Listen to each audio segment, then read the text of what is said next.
What's up, ladies and gentlemen? We're back with another Xibalba dev stream. Today, we'll be going over some of the latest changes to the website, to Antikythera, and then after the intro and updates are all over, we'll be jumping in to some more Ansifii stuff for a brief moment before going into the immersive planning, because yes, today is the day where we actually plan some single-player content, some immersive content, right? Hence the name. I'm actually a big proponent of the whole idea that you would have different names depending on what exactly you are doing. Instead of just calling it single player, calling it immersive, I think is pretty cool. So we'll see how long it takes us to find names of similar calibers, you could say, to what we are actually trying to implement. What's up, Kubater? Welcome. Kubater. I don't know how to say your name still, but you know how it is. You know how it be.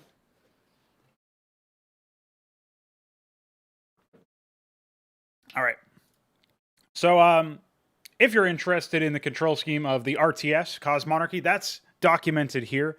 We've got, I don't know that it's exhaustive. I think there's still plenty of stuff that I can document, but for now, this is what we got. We got information on the viewport, which is basically the camera, selection for your units and structures and all that, as well as orders, including contextual order stuff. Now, the reason why I wanted to highlight this above all is because with the current planning, and again, we're trying to build things up from first principles, and we're trying to consider what exactly we want to test in terms of basically what kinds of things we want the player to be doing in order to be considered high skill. Because we're trying to build that into the fabric of the game, making it so that high skill is rewarded, we have to define what skill actually is, and that's something that I talk about very early on in the control scheme section about how it tests for a mixture of mechanical skill, which is essentially speed and accuracy, and game knowledge, which is general strategy and compositional design. That's more things like timing and when you move out with your army and what your army consists of. And then, mechanical skills like how you use it in battles with precision and that sort of thing. So there's a nice little combination there, and that's essentially what the control scheme is supposed to help test for. While the game state is designed around that, the control scheme has to be too to some degree. So I really just wanted to highlight the orders. At this point, it looks like we will indeed have contextual orders adding to the rally point. This is something that might change, but obviously if you right-click to harvest a resource, that's exactly what's going to happen if you have workers selected. And right now, when a new unit exits a structure and follows a rally point, they will be issued a contextual order towards the target, basically, which means they will move to a target if it's just terrain or the position of an allied unit when the unit is trained, when the new unit is trained, stuff like that. There's not going to be any following. I think that we'll have a specific follow button, a follow command, but there won't be any of that in the sense of like automatically following when you right click on a unit, because that's not really sensible, I don't think. But we'll see. Again, this is all subject to change. So yeah, the most controversial thing here potentially is the fact that we're going to have that dreaded mechanic that people usually call smart rally, where workers just start harvesting when they're tasked onto something. I think the way that we handle resources in general is going to result in, I won't say blind, like essentially tasking workers is never done intelligently when you just have a bunch of bases and you're pumping out workers and then they idle there. So it's not really that different functionally in terms of what the player is doing, besides the fact that it's another rote task. I think making the task itself more interesting is where you can get some value out of it. So basically making it so that you're micromanaging your town center that's building workers, that structure's rally point. And so that you're always pointing to a resource node that could actually use more workers. That's going to require you to have some sort of base management anyway. And then adjusting your workers as they're mining. That's going to be something where you don't have to do that, but you will want to do that, especially in the early game when you have less other things to do, more often than in other real-time strategy games. So there's a little bit more interactivity built into resources from my money. And I even wrote out a bit of a list when I was chatting with Veek about this not so long ago, where I wanted to mention that some proposed ways to make harvesting more interesting and as a result have more interactivity would be having an unlimited number of harvesters be able to harvest to gather resources from any given resource node, and then ameliorate that a little bit, attenuate that by making it so there's actual pathing limitations. So we don't have units ignoring each other and other units ignoring workers and stuff and just not providing any collision whatsoever. So they will still be colliding with other units, which means, again, you're going to need to figure out exactly how you handle your your waypoints, so to speak.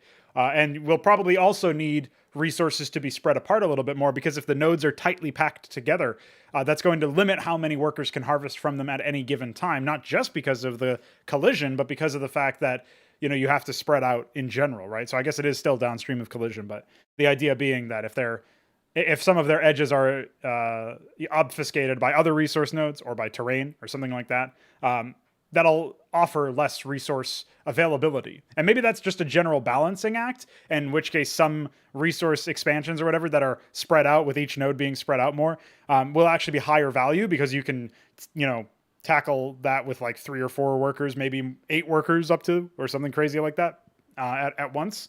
So you can see where you can really strip mine an area a lot better depending on the layout, whereas otherwise there will be these natural limitations. So that would be one of them, is removing the collision, or not removing collision, but also allowing an unlimited number of workers, theoretically, to harvest from any given field. Obviously, having unsafe harvesting from the hypervials, the hyperlines, is another way that resources become more interesting, because you can make the decision to damage your worker line, essentially, and make them more prone to being harassed if you want to get those quick resources without assembling a structure. And then there's obviously the other one, which is providing multiple worker types, so that you have some that are ranged and some that are not, which obviously is going to be pretty important stuff. We'll say pretty different stuff overall. So that way you'll have like flyers or ranged ones that can stand behind the the more conventional melee range workers. I think we talked about the Cathethrons some time ago, probably starting out with a ranged worker, which is going to make them very different than the other regencies in the early game. Allow them to actually pick potentially different starting locations entirely and get more out of them. So that'll be pretty interesting. So there's a lot of complexity there and a lot of interactivity in a system that normally is just taken for granted. And if it's just a basic implementation, that's not necessarily the worst thing in the world, but it does open the door for you needing those kinds of brainless rote tasks of just chucking workers at the resource nodes with no real consequence, no real care for which resource node you're targeting and with how many workers you're targeting it. That kind of thing, to me, is less interesting. So I'd actually like to make interacting with resources more interesting, and then it doesn't matter as much that there's the smart rally thing. You're still being getting rewarded for looking at your economy, managing your resource harvesting, and doing that with a hands-on approach will still give you benefits. And you're going to be looking at your base anyway, because you got to do other things. So I don't think we have really the downsides of Smart Rally were always that in a world where you changed nothing else about resources from StarCraft and you just made it so that your workers automatically harvest stuff, that removes a big part of why you have to look at your base. But I don't think that the original reason was very compelling anyway. So that's my current take on it. Again, all of this may change. We're still in the early days of developing these systems and, again, building them up from first principles, trying to decide what makes sense, what makes the most sense for general design. So we'll see how far we go and see where we end up as a result. But it's a very interesting journey so far. So if you want to read more about that and you didn't have enough time to read it all on my stream, you can check it out on the Cosmonarchy page. For now, we'll take a look at the Ansifii on the tech map. We are going to get a little bit more work done on these guys, try to iron out some more units. I haven't made any changes since the previous stream. And then after that, like I mentioned, we'll be jumping into the immersive planning. So I actually have written down what I want to do today. And I've already done this. So I guess the first thing I could do is probably jump in and actually match the tiles, the speed, basically fill in speed for all the units. And then I also wanted to, in general, there was something else that I wanted to do. Okay, it looks like I actually don't have the Visual Studio Code open, so we'll just open that up. What's up, Knight of the Realm? Welcome. So if we close all, I actually want to jump into the weapons and see if there's any that do not have armor pen, because that would be pretty... so we'll say armor pen 0. Just so that I can document where there is armor pen and where there is not.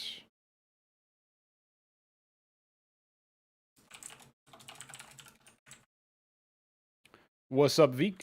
Welcome. I had to check it was actually you, unfortunately. Such are the times we live in. Oh yeah, this is a good one. This has to be at least 5 armor pen, which is pretty good for a tier 2 unit. Probably a rare case in the grand scheme of things.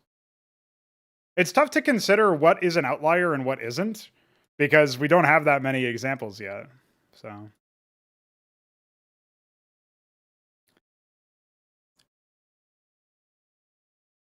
Veek, it might be of note to you to rewind and take a look at the spiel I just had about the overall. If you just rewinded like the early stages of the stream, basically around like 4 minutes in, that would probably be useful for you. I was going over the mechanics, the control scheme specifically.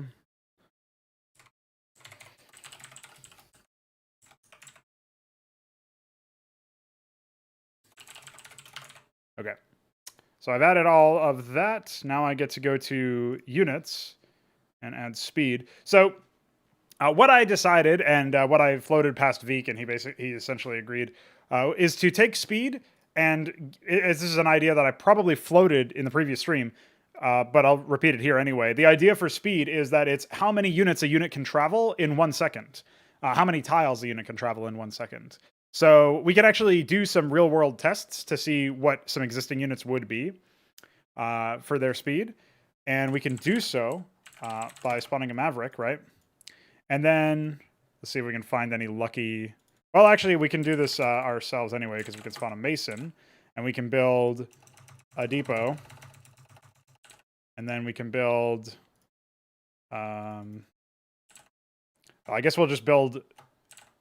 a million depots, actually.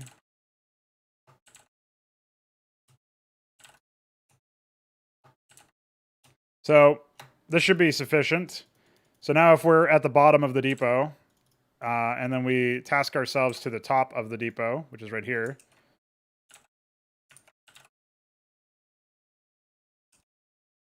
And we'll wait until... So we did 3. So that took about 4 seconds to get 1, 2, 3, 4, 5, 6, 12 tiles. So if we take, this is some math on stream, of course. So we take 12, that's the number of tiles. We divide that by 6, obviously you get 2. So the movement speed of the Maverick would essentially be 2 if I did my math correctly. I think that is correct. Maybe a mathematician will correct me. But I think for now that would make sense. So 2 is like the average speed. And I was kind of going off of the idea that you would see less speed. See, I don't necessarily want massively fractional values when it comes to any of these things. So that's the one concern about, like, if I ever want to go in between in speed values, I would like fractional values to only be the downstream consequence of like buffs and stuff, so that you have a flat value if they're not enchanted. So that means that if we were going to go over to the hotshot, we would want to give its speed 2, because that would be the speed of a lot of stuff, right? Which means that we need to then give a speed of 2 to everything else, because making it move at half speed, yeah, there's not a whole lot of flexibility. So we might actually need to dip into fractional values, and I'll just have to think about how to resolve that one. Because for the Maverick, I actually want it to be less than that. So I think I would do 1.75. So it's a little bit less than the hotshot. And that's just how it'll end up being. So I think anytime that we see speed 4, we're going to replace it with 1.75 for now. And we'll see how that works. Or maybe 1.5 even. But I think 7.5 is probably fine. We want to keep units of a relatively similar tier and a similar sort of combat style. We want to keep those relatively close together, to the point where they might even end up being like consistently solid, right? So we'll give this guy a speed of 3, because that would be obviously 1.5x as fast as a hotshot, and that seems reasonable for... although it is a tier 6 unit, so this might want to be even faster, but I'm not sure. The speed of 5... I think this is speed 2, yeah. This is just speed 2. We might want to speed up the workers a bit. So we'll do a lot of testing on this and adjust it based on that. This is another 1.75er. It's a 4. This is a 2. This is a 2. This would be 1.75. Pavilion will do 1.25. It's pretty slow. It might even go down to 1. In fact, yeah, maybe we'll do 1. See how that works. Proxima is 1.5. I meant to say 2.5 there, but I put 7.5, and then I just decided it would be higher anyway. This is what? Road trip? Yes, so the road trip, I'll give it a 3.5. I want that to be fairly fast, and I actually want to do the same for the Aurora. They'll move at the same speed.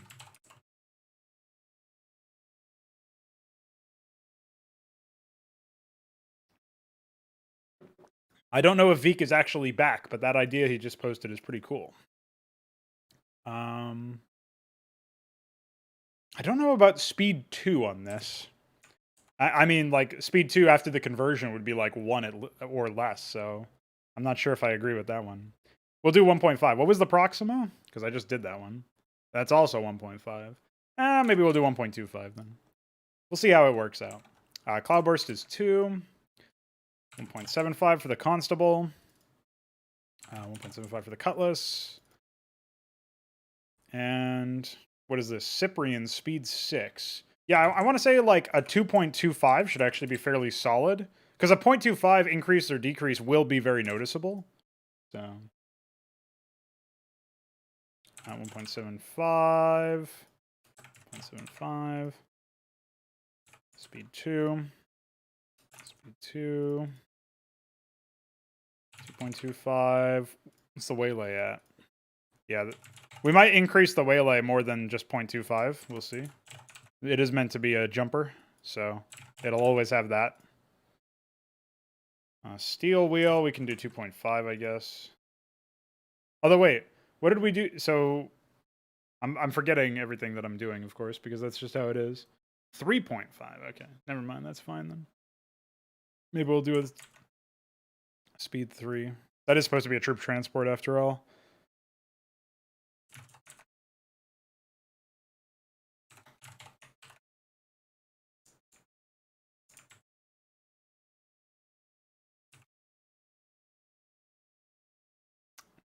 Alexander, it sounds like that's the same thing that Veek just wrote about, so I'm kind of confused about that one.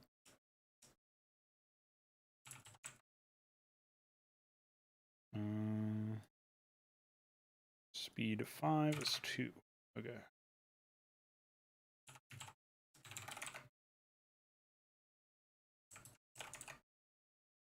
All right, so now we've done all of that.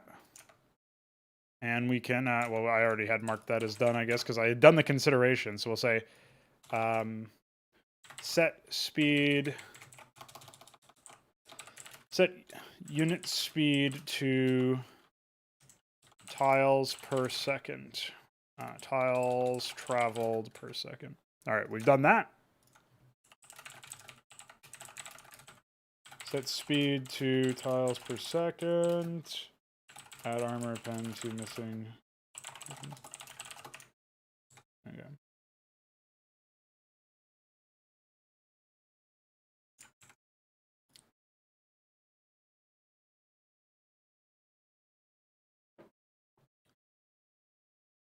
Mix them.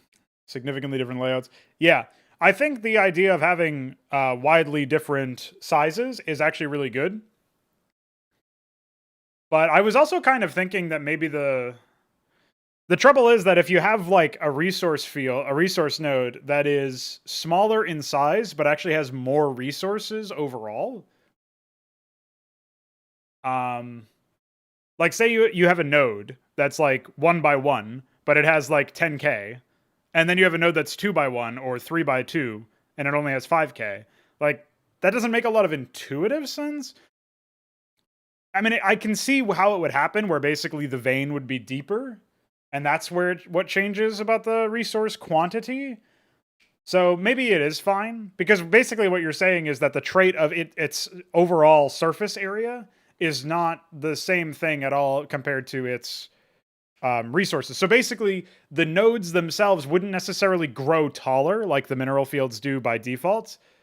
But they would, so if they were low on money and they were a bigger field, it would just be like a wider but not necessarily taller, whereas the fields that have more resources in them would be taller, and that's how you would change all that stuff.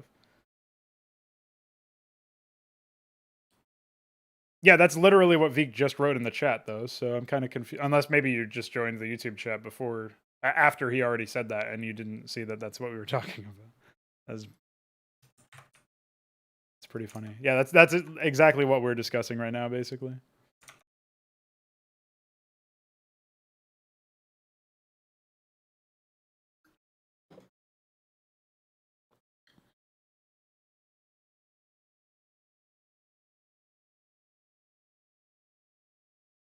All right, so armor and orbital definitely needs some love. I'm still kind of out on what exactly I should be pumping out here for orbital. Should tier 1 get another unit? Should tier 2 get another unit? I could see an argument for moving the motive to up top, making it like, well, I don't even know what you would make it, but what's up, James?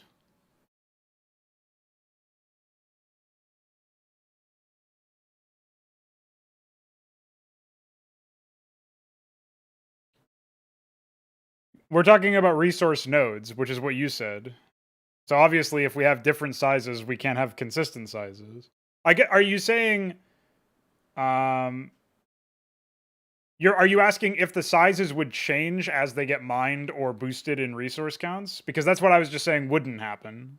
I was just thinking, like, it doesn't necessarily make a massive amount of sense. In my head, it didn't make sense to have a larger surface area to mine from, like a node that's 3x2 or something, and then have it have less resources than a node that's 1x1, that's like tiny by comparison. But then I was thinking, well, if it's just in surface area, you can make ones that are taller be the obvious ones that have more resources, right? So that would just be what you would do. So yeah, they wouldn't change dimensions as they're being mined.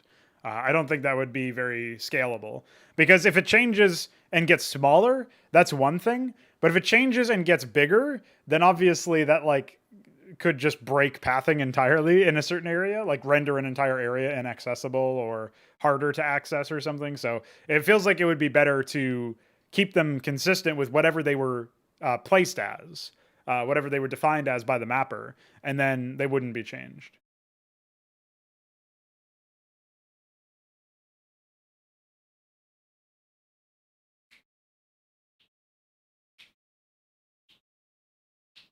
Yeah, AoE 4 looks pretty terrible, but I haven't played it myself. I know there's like a beta, but you have to sign an NDA for it, which is hilarious.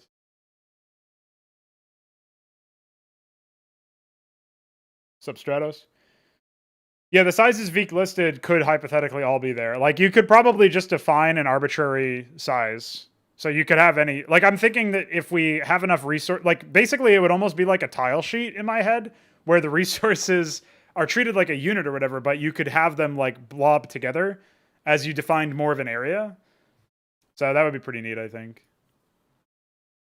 In fact, I actually meant to go showcase what we have lately, because I've been adding some more stuff, so I might as well do that. But this will help me demonstrate what I mean.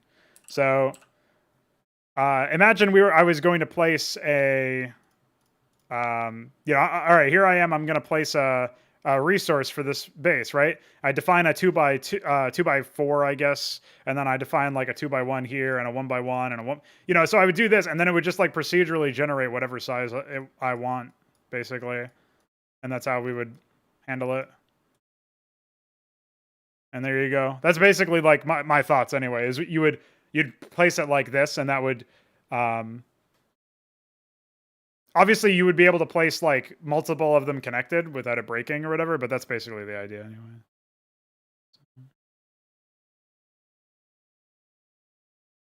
So yeah, I didn't mention much about this earlier, but the basic stuff that we've got going on here has been updated. I still don't know what's going on with some of these areas, because I think this is just a bug, because well, sometimes it fixes itself when I do that, but maybe I'll take a look at the file later. There's still some issues with specific tiles, but we've got mud from Twilight that I ported to Ice, which is a mouthful. I ported that in Cosmonarchy. And then, there's just a bunch of other stuff here, right? So we got lava. It doesn't cycle yet. We'll get that later. And yeah, for those who didn't see it on Veek's stream, you can just change the base layer entirely if you want to. Gives a very different look, as you can see, to the map when you do that. And I think we have the wrong definitions for panels and plating.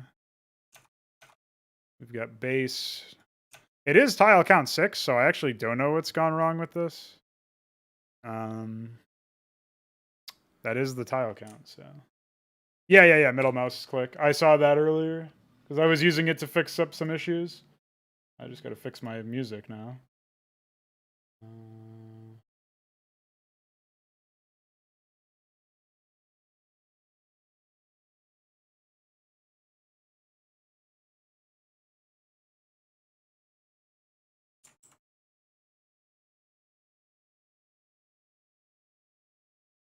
The same thing is happening with sub panels, which is really weird. It seems like this is more of an issue with the generation or whatever, but who knows? Anyway, yeah, you can change whatever you want, which is pretty cool. We don't have support for all of the different blends, obviously, still. That needs to be added. And we have to add support for a couple of other things. But I've just been porting some tile types. So as you can see, if you go into Ash World, we now have these 3 at the top work. The rock is not done yet because I haven't done the mask. For Badlands, I actually moved asphalt to city, which is what you see here. And then roof is the urban tile that DF made, that you guys may remember from such hit maps as Wall Street War. But that's what that looks like. It's basically structure, but as a basic tile. And that's pretty cool. If you go to desert, you got dirt is new. We got mud here as well. So that's pretty cool. And then here's mud and ice. Installation has panels and plating, sub panels and plating. Jungle has grass, cliff, and ruins. Space has the medium and bright cliffs are actually inverted. I have to fix that still. And then here's regular plating, which looks fine, I think. Switch to another layer to show that off a little bit more. And then Twilight, we still just have flagstones, which is fine. We'll get more later. Special tile is not defined. Yes, because it doesn't have any specials. So that's probably the cause, I guess.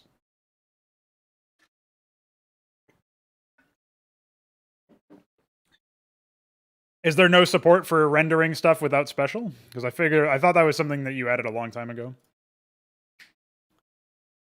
Anyway, that's the update. And now we know how resource placement would probably work. So I guess it would almost kind of be more like Tiberium or whatever, except you couldn't walk on larger ones. So something that Veek mentioned is that he was wondering if exhausted resource fields should be pathable. And I actually think that is something that should be the case. So if we go to resources, if I can find it, it doesn't actually show me anything in this, of course. So resources, we'll close that. Let's see.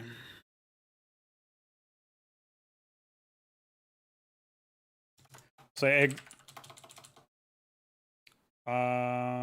resources, resource nodes that are close, that are depleted or nearly depleted can be freely traversed by ground units. We'll just say traveled over. There's probably some way that I can throw this into some other paragraph instead of it making its own thing. But I think that this works. Like, there's some cutoff point for what depleted or nearly depleted will be. But, or maybe it just should just be completely depleted. I don't know if that's too arbitrary, but it'll be arbitrary either way. Like, if it's below 100, that's still arbitrary, so...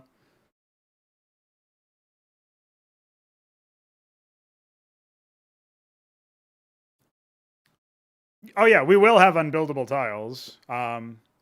We basically just need to define what tiles are buildable and not. Probably in the tile sheet, but maybe there... I think it would be better to actually have that as a pathing thing. But like, they come pre-selected, but I think I told you about this, how you could overwrite pathing in a specific area of the map. That would be really ideal.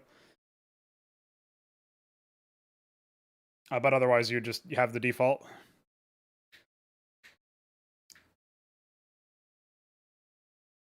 You're basically talking about dynamic cliffs, which is pretty cool, so...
Oh, I guess I could put it here. Even when completely depleted. So we'll say, when completely depleted, nodes persist with a notably reduced yield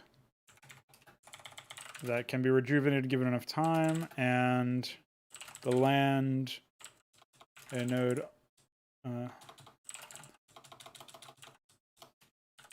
beneath them can be freely traversed. I guess the land they reside in can be freely traversed.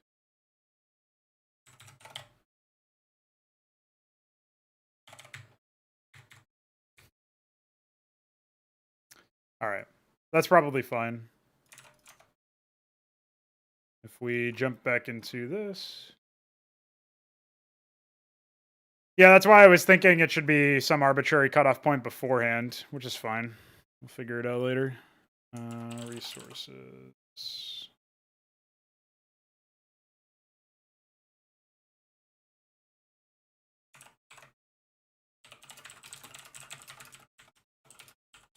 Depleted walkability notes. All right.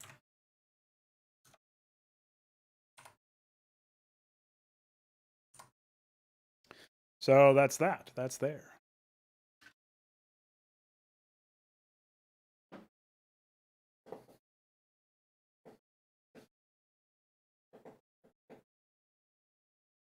I guess I should expressly note in here that resources don't,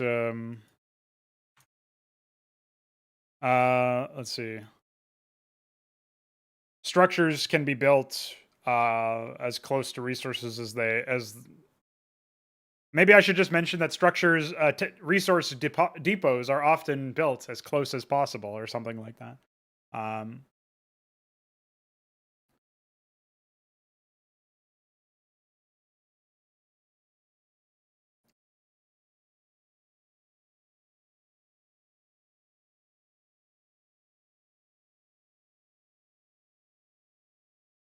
I guess we'll say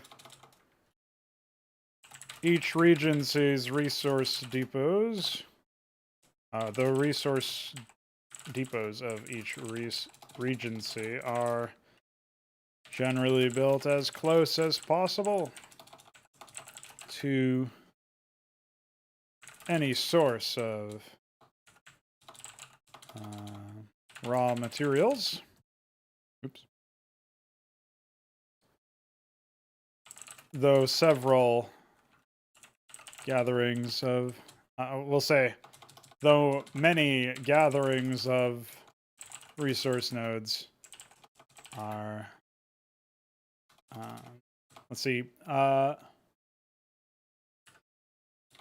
Manifest unstable crevices.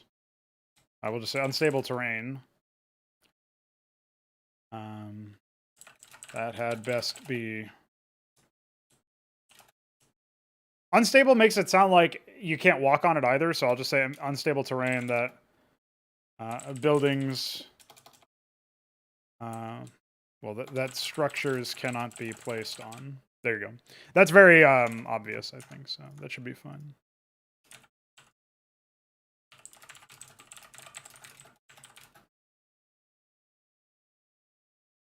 Well, I'm not saying arbitrary in a negative way. I'm just saying arbitrary in the sense that we just decide what it is, and then it's like that. But I was thinking that just making it permanently depleted would obviously have the downside of as soon as you regenerate a little bit, it would once again block pathing. So I think it would be better to just make it so that it's like 100 or some other arbitrary breakpoint, and then like, okay. I guess the other issue though is that if you go below 100 and regenerate past it, it still works. So I think the resource node would have to be depleted first. I don't know. It seems like there needs to be like a more complex system, but I don't know. Maybe it won't be that big of a deal. Because I could easily see that being kind of fucked up. I still want it to be like that, but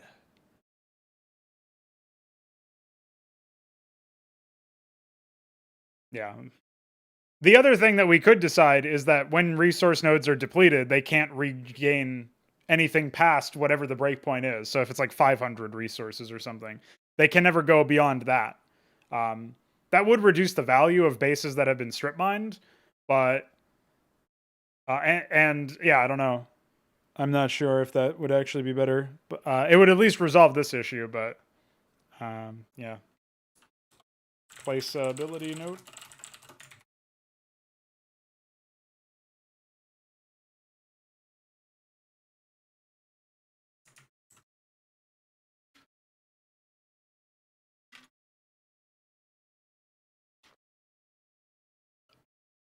That is true. Maybe it wouldn't be that big of a deal after all then.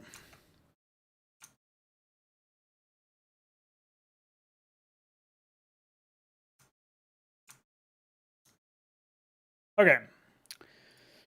I want to spec out at least a couple of concepts here before I head on over to the promised land of designing some immersive scenarios.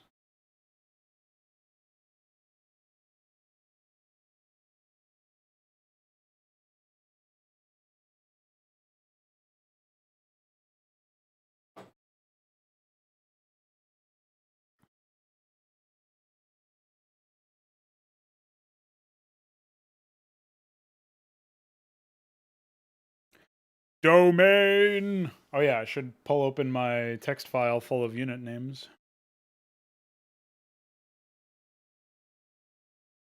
Suppose for anyone who's still interested in making maps using Cosmonarchy's tile sets, I should mention that the next mini update, there was an update actually on the 22nd. The next mini update will contain some resources for people, some new units or whatever. I mean, not units, tiles. There you go. That's the word. The Ashworld and Badlands both got updates. Badlands got jungle from jungle and the jungle grass and crevices for him. Jungle blends with mud and all mud levels and all dirt levels. And then Ashworld got shale blending with highest dirt and twilight mud blending with all dirt levels. I'm not actually using the Ashworld changes for anything, but I figured I would put the PSDs that I made earlier to use anyway. I had done the shale masking earlier today for for Antikythera, so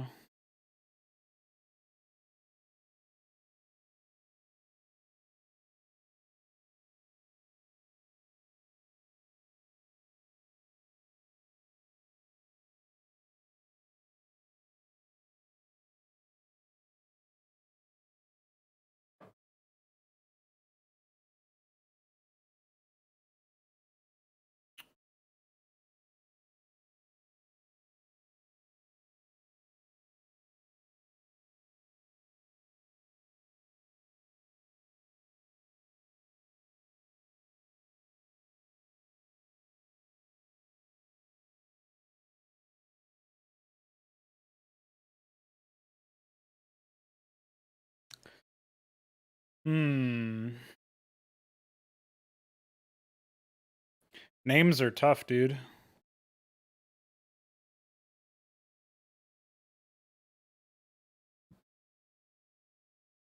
Concepts aren't really, though. Since the pavilion's not until tier 6, we still have potential to throw in another APC type structure or type vehicle for tier 5.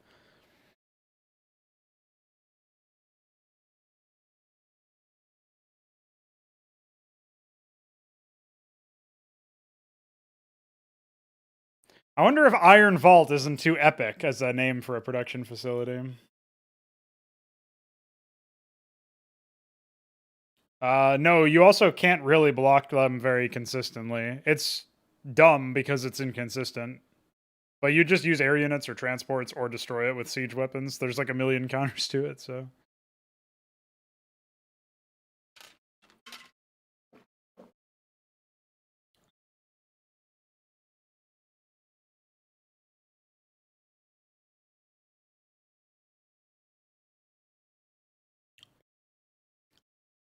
Wondering if I want to, I think I want to sequel the path sign here. I want a successor to it. And the soft spot for sure. I was also thinking motive could show up as tier 5. Similar to how we had like the, what was it? So the Firebrand is the successor to the Cyprian. Cyprian's tier 2 and the Firebrand's tier 5. We're kind of having a similar thing going on here where the motive sequel will be tier 5.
I guess the Nebula is the closest thing to this for now.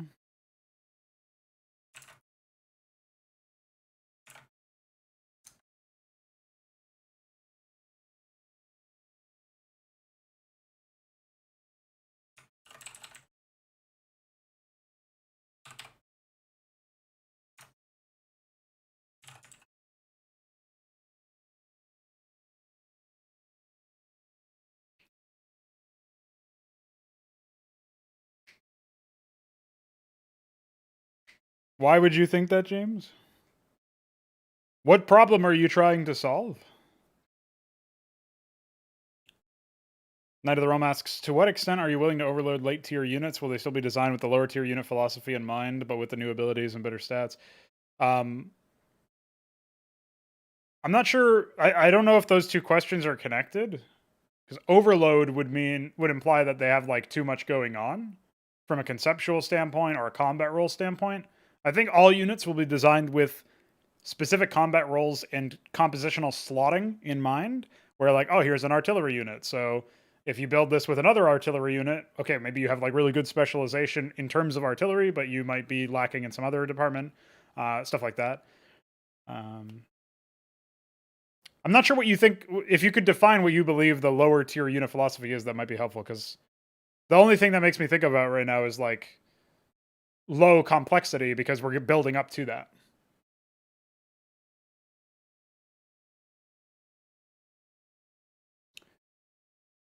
I mean, generally higher tier units will be more general purpose, but they won't be complex, like over complicated in the context of like you have too many. What would you call it?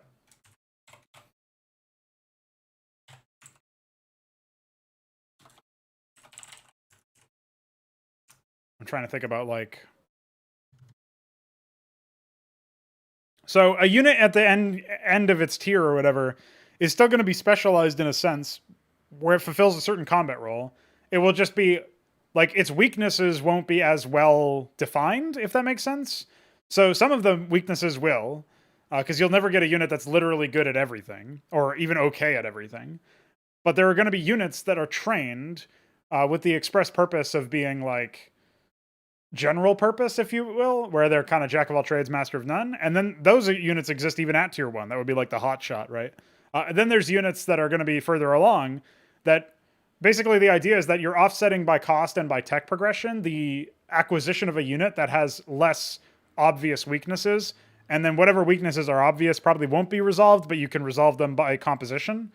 And then like other weaknesses that maybe a predecessor unit had are not as pronounced. So if there's a unit that like, obviously the clear example would be like if there's a unit that can't attack air, maybe its sequel it can attack air. But there would be another one that's like a unit that's immobile, could be kited really easily, but then a sequel, a successor unit has a gap closer ability of some kind, or maybe just more mobility in general, right? So you're kind of like reducing the in like the intensity of some of the weaknesses that defined the previous unit's defeat condition, you know, if you want to think of it like that.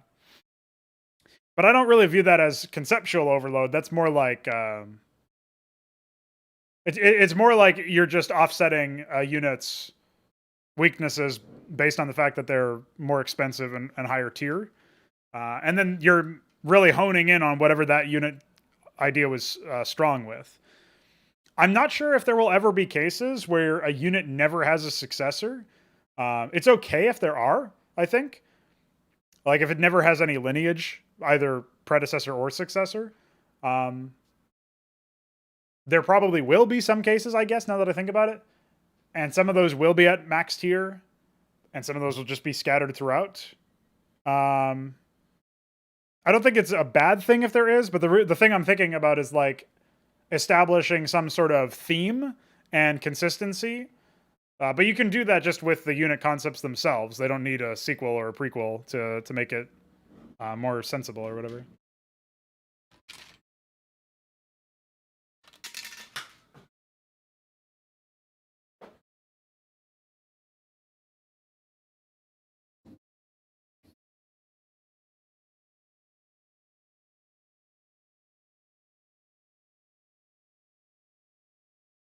Yeah. And that might even be like the dispute. You might not get another version of that. At that point, my only difficulty would be like if it has a niche use and then there's no unit that also satisfies that use, then I kind of would want to push it further into the tech tree so that when you get it, odds are you still have the production structure that unit is from lying around even when you've maxed out your tech tree, so that if you do have a need for that niche, you can resolve it without having to go out of your way in the tech tree, right? So in the case of the dispute, that actually doesn't matter that much because everything the quarry can train, the treasury will be able to train, and whatever other town centers exist down the line. Like the safe house is a town outpost as opposed to a town center, but so it won't have the capacity to. But any large-scale town, like resource depot, basically, any large-scale town center will have the capacity for that. So that's less of an issue. If the dispute never gets another version of itself ever again, and it's just a niche unit at tier 2, that's actually an okay example because you can build it at any point as long as you have a town center, which hopefully you do.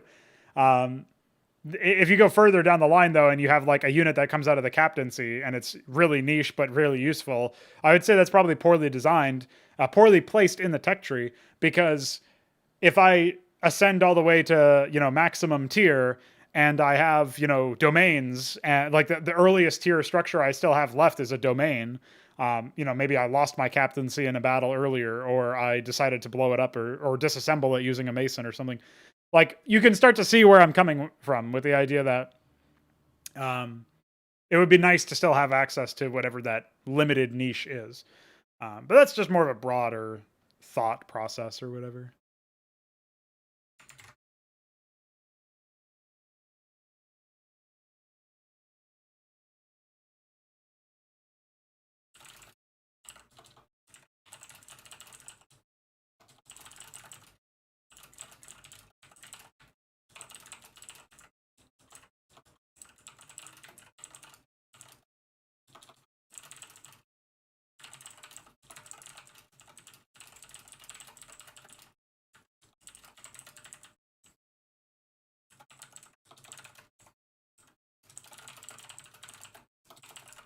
Asking DF a question real quick about the process he uses to create the command icons.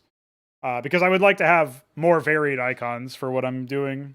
And if I could just generate them from various images, that would be pretty ideal.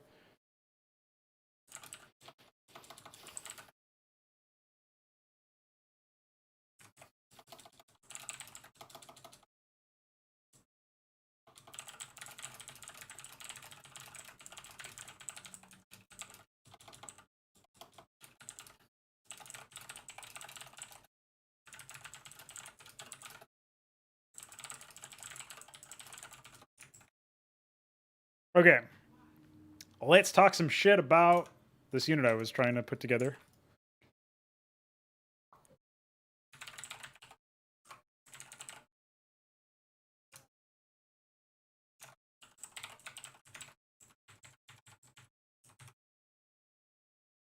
Fleet Yard. Lame.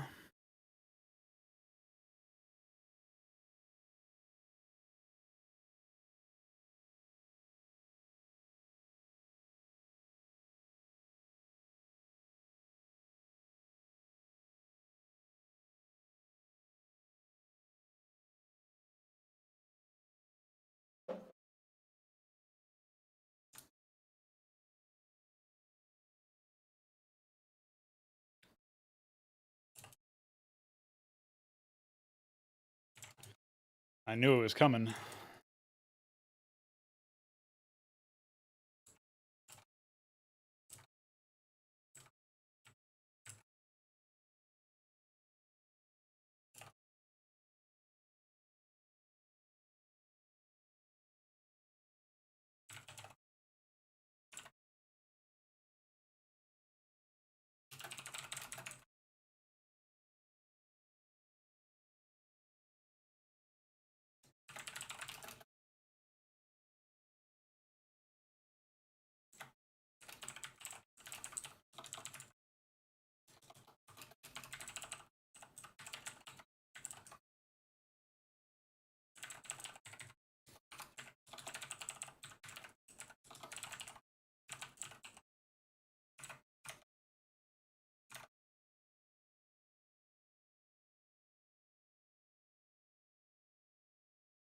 I think I only have one missile attack. Ink blots. Oh, it's called Motive Rifle, which is pretty embarrassing. I just never fixed it, I guess. Alright, we'll do this. Magnetar. Well. I just know that, so basically what Vika and I discussed is that we want to be able to, we want to be able to assemble, like, basically take high resolution sprite sheets and downscale them. And that way, if we ever needed to resize them or something, we could, using the engine instead of something else. I forget if there was another, I think the other reason for this was that if you ever wanted to make, like, some custom shit where you upscale it or downscale it for the sake of, like, changing its size as a user in a mod or a map or whatever, or for the purpose of, like, behavior effects that maybe shrink units or enlarge units for some reason, we can do that without it artifacting, because it would just be upscaled itself. Like, you adjust the scaling value. I guess that would have to be part of the unit struct, though. I don't remember if that was. Yeah, we'll think about exactly the applications therein, but yeah,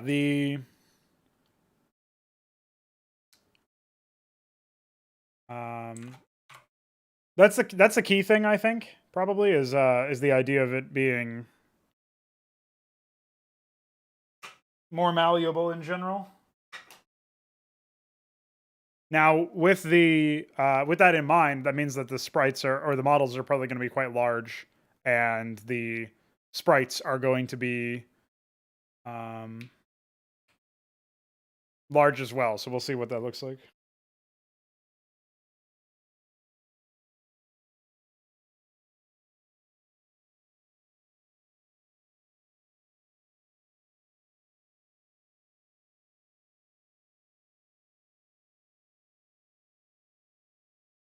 I haven't gotten anywhere past the stuff that I sent you. I still have, basically I'm doing a minimum of 30 minutes per day on Blender, and so far it's working out.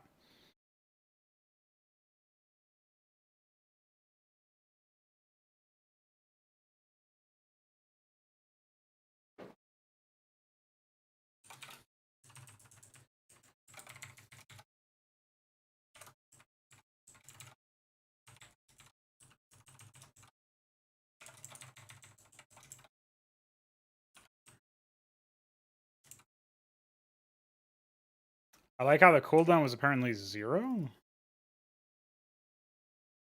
That doesn't seem right.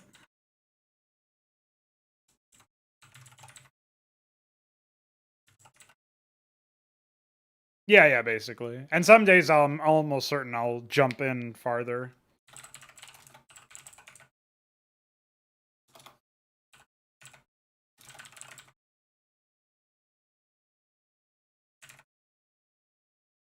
You cannot drop your epitaph. Oh wait, this is send Magnetalk. I was writing the fucking thing.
Magentar, by the way.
I think firewall moving is used by some other unit, but I can't remember what it was.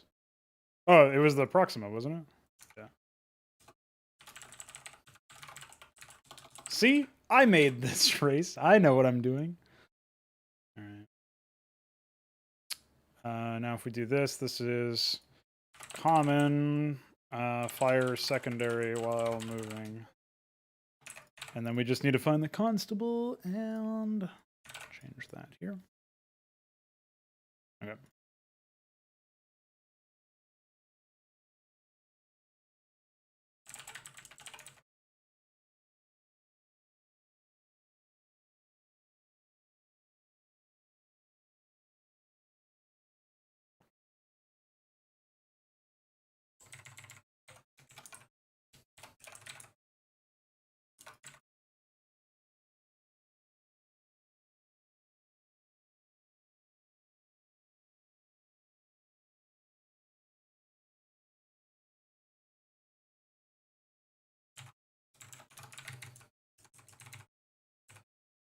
Yeah, Fleet Yard will definitely need to be changed later, but whatever.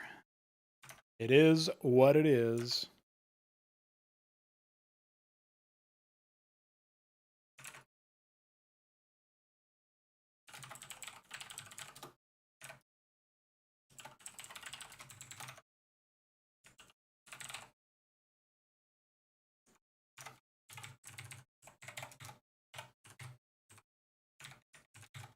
Category 7, by the way.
If you're talking about the map core one, or maybe the Discord, the Source Engine Discord one, they finished. They both finished, and it was handed off. There was a large prize pool for skins. Maybe that's what you're talking about.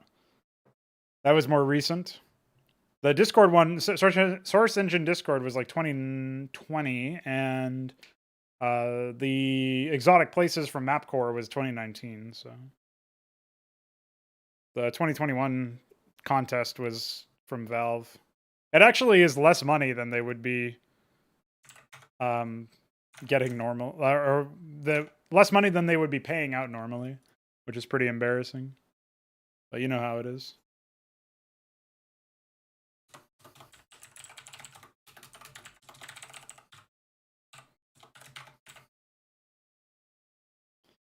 Yeah, that's like the dreams and nightmares thing.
That's actually pretty funny.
Hmm.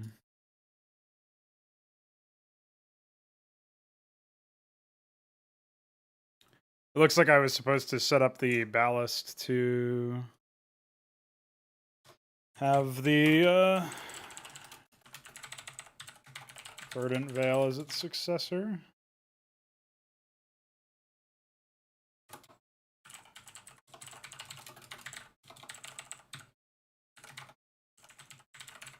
There you go.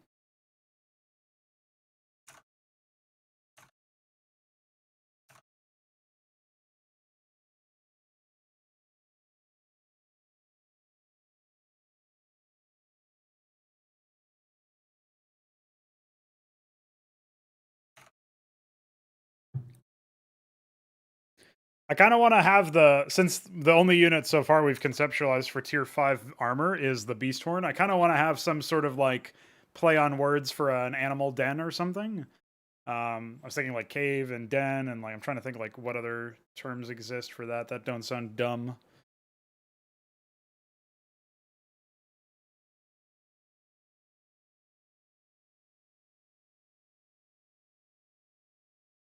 But I also don't know what word to pair with it, is the trouble. So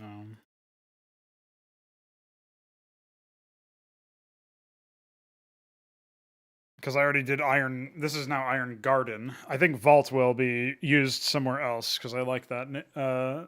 I even like specifically Iron Vault. I think that's pretty cool. But Iron Garden works better with Verdant Veil, and maybe I'll come up with something else.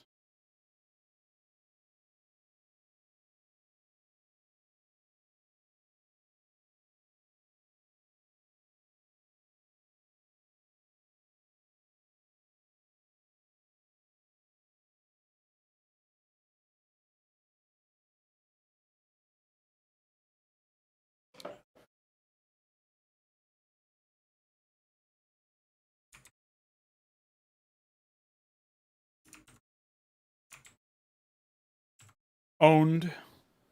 Yeah, just go back to Discord, to be honest. Too bad you can't watch it there either. Or two, I should say.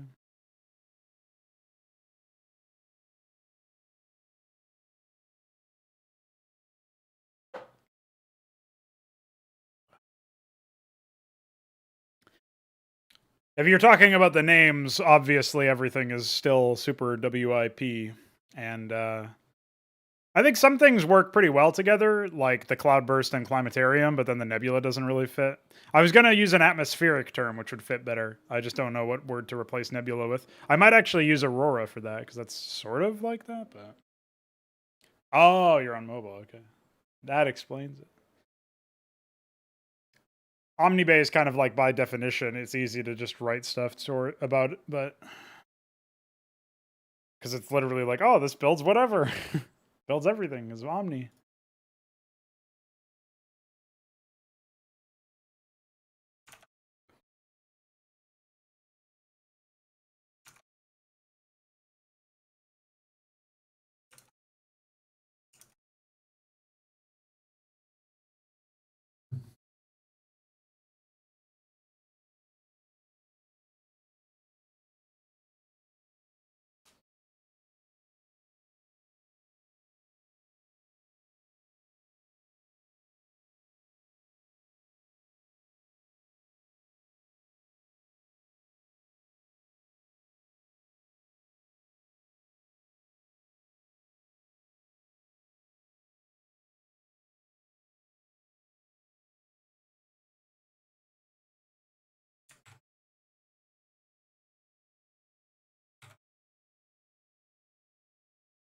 Hmm.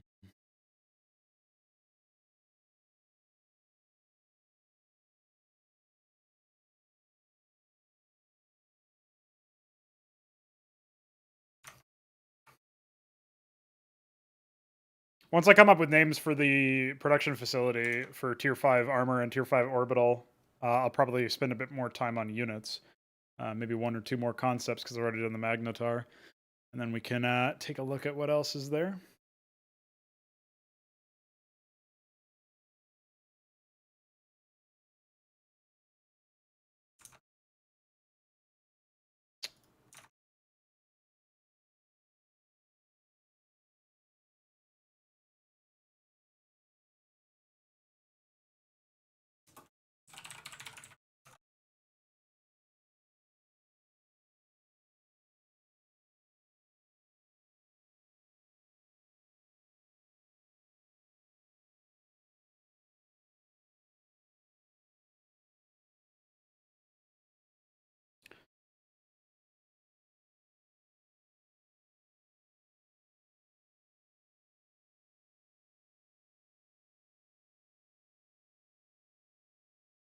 I think the anthem into long shot is actually really good. There's a nice translation of the concept, I think.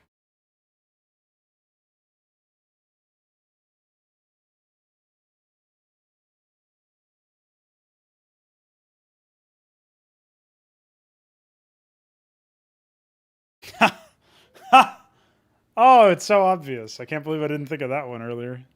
All right, are you guys ready to get canceled?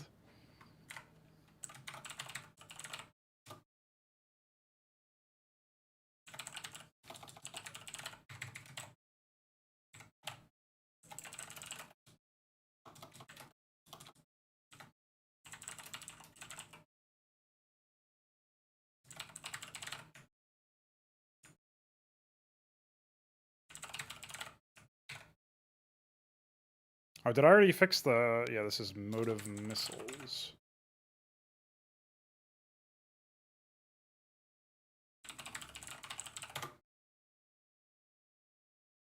All right.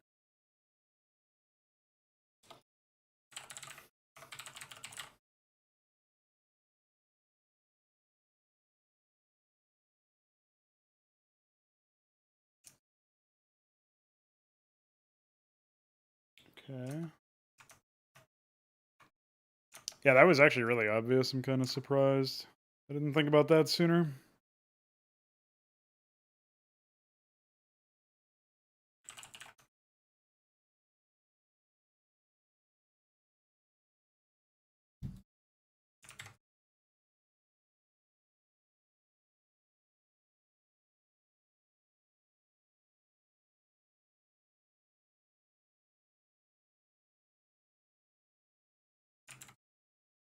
Oh, okay. Yeah, I will... I mean, we do have, like, stuff on the forum, which I actually haven't checked recently, but... Yeah, I didn't think anybody else had posted anything. We do have the stuff on the forum. There's probably like some reasonable thing to do would be to build up a group chat with just the devs and encourage people to post there when they have something to say. But I don't know. I mean, I guess if people didn't really want to keep up to date on a per day basis, they would just mute it or something. Yeah, I hadn't really considered that. But you're right. If you specifically wanted to, because like it's mostly Veek and I really are talking on the daily about this stuff. We can just move our conversations, broadly speaking, to that area and try to sort of remind ourselves to do that. Oh wait, I wasn't actually done. I have to find in files.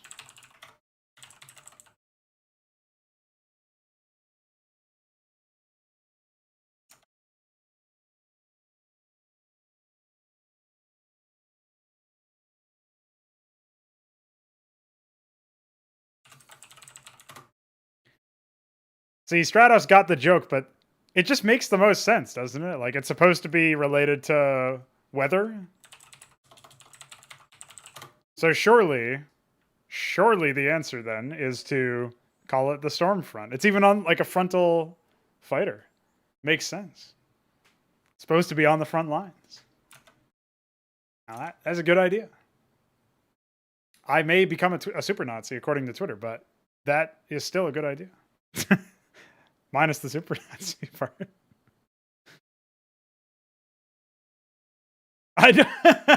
I wonder if I'll have to find some other name though. I don't know how much of like an immersion breaker that will be where people can't get in. They're like Stormfront, really? I'm sure it'll be a very common refrain when people see that unit. Especially if I make the unit like the Stormfront is here or something like that the ready line. Could you imagine? Oh man. Be pretty funny though.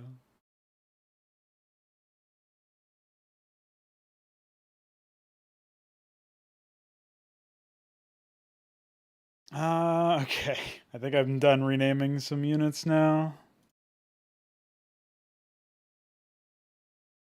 Positron, Graviton.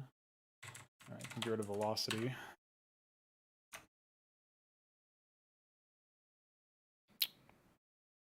What do we got going on here? Yeah, if I just pushed what I had right now, I would have. I'd be missing some shit for tier 5 is the problem. Delete that. Delete that. So,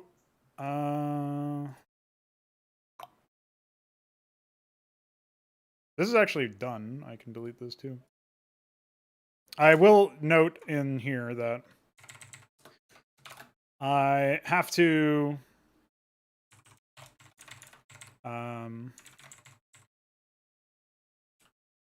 tech map.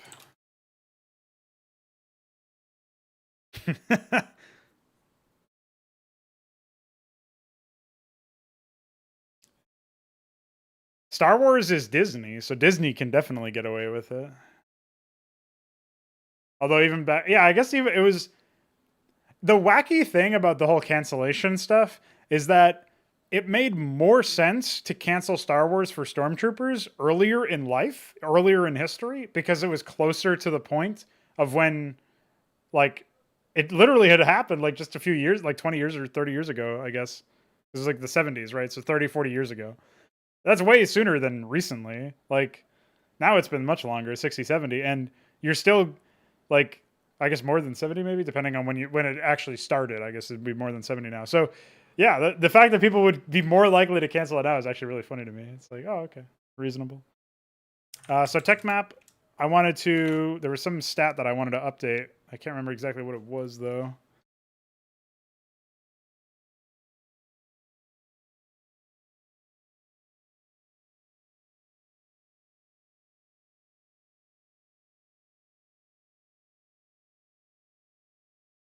Oh, I like how there's like almost no indication that you've got a certain file selected, just the X over here, which I'm just accustomed to it being all over the place if you look at my browser. So that doesn't help me very much. What the fuck was the thing I was trying to keep track of? Go back to Magnetar, maybe I'll see it.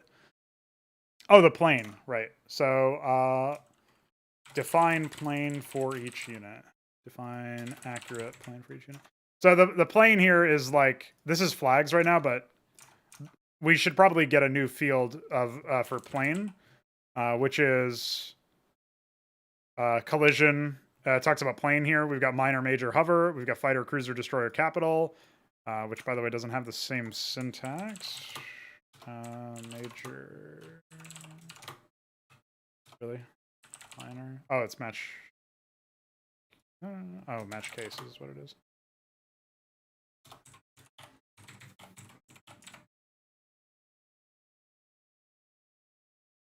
I like how cruiser is not even, like, that's not even the right fucking term for that, SMH. But whatever. At least I fixed the case issue. I'll update that later with better terms. Well, yeah, people didn't care that much back then. That's kind of the point I was making. It's like it's goofy that people care so much now. But everybody knows that.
Okay.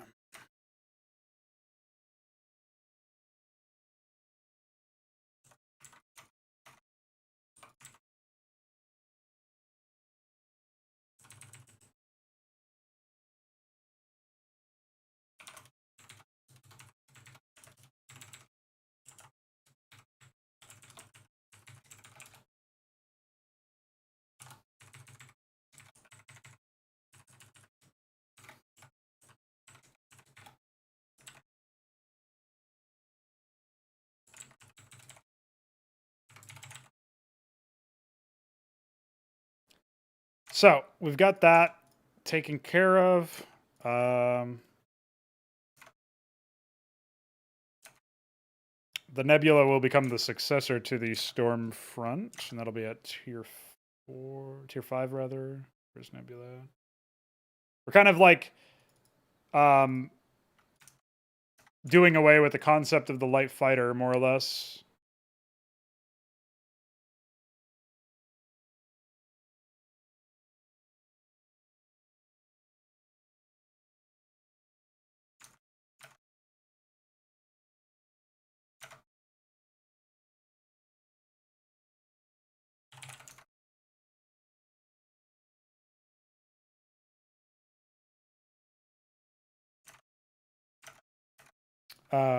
Basically, it'll just have a couple instances of it. And then we go to Stormfront, we copy this, create U nebula.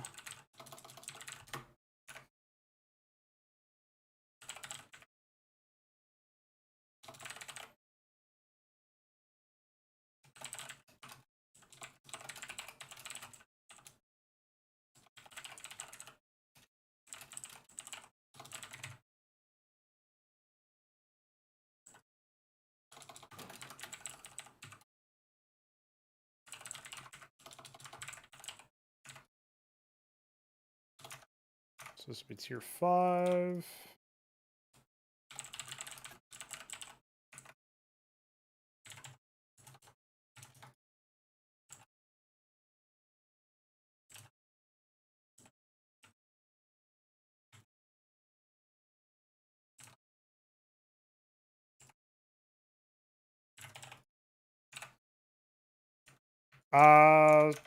It could be Squire, it could be Waylay, it could be...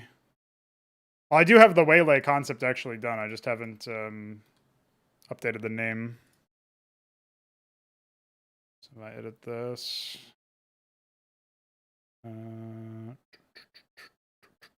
this is Apprentice, and this is Waylay. Yeah, that's the one I have next in line. I'll hopefully have others that I can do later on.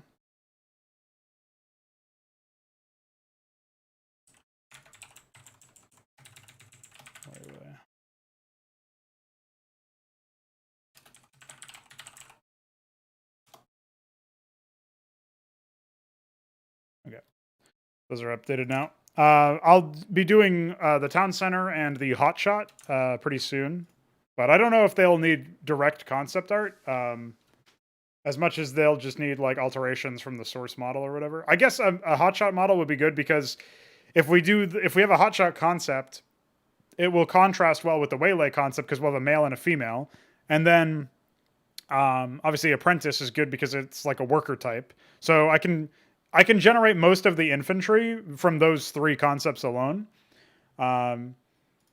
There will probably need to be some like more specialty stuff done later on or something, but we'll see how it goes.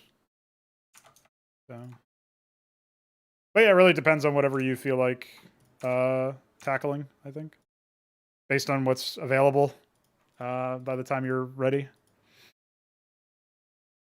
All right.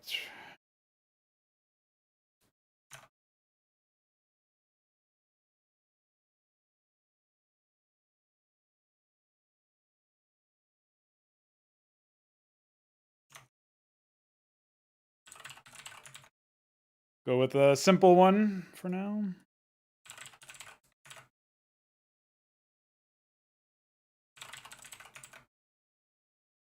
Now if we take this and we add bstarbase.yml,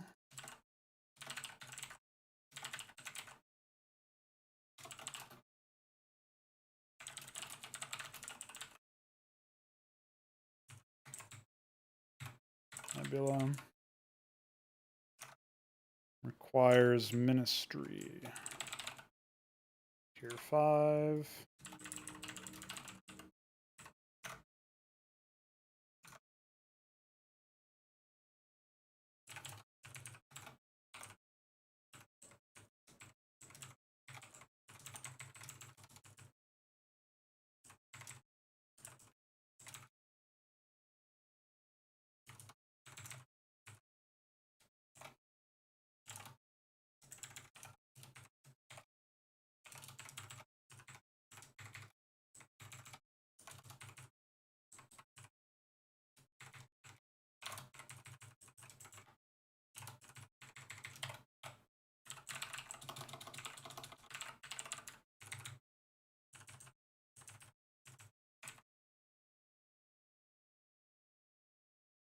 Awesome.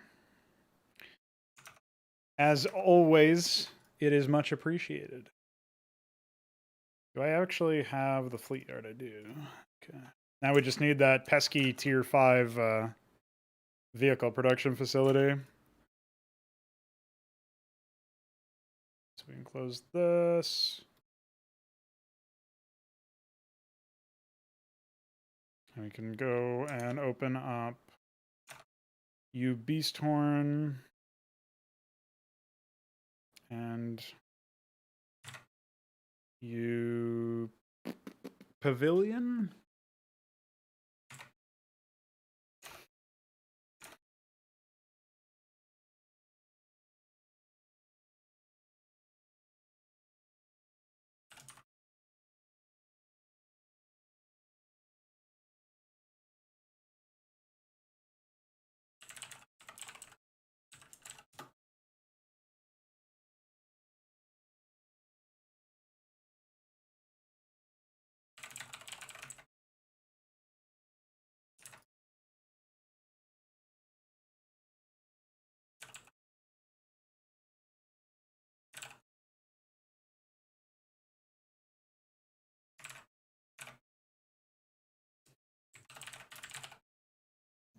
See you, homie.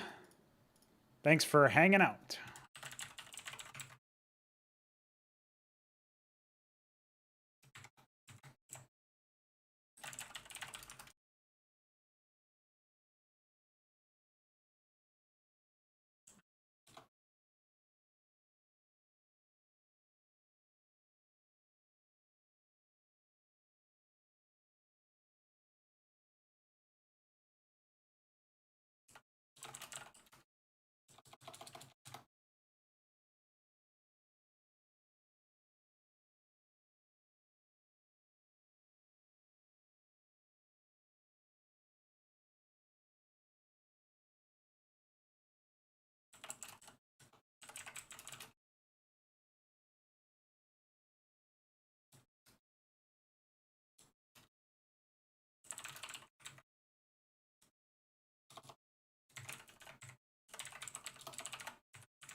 Okay, I think I've got everything now. Let's see what I missed.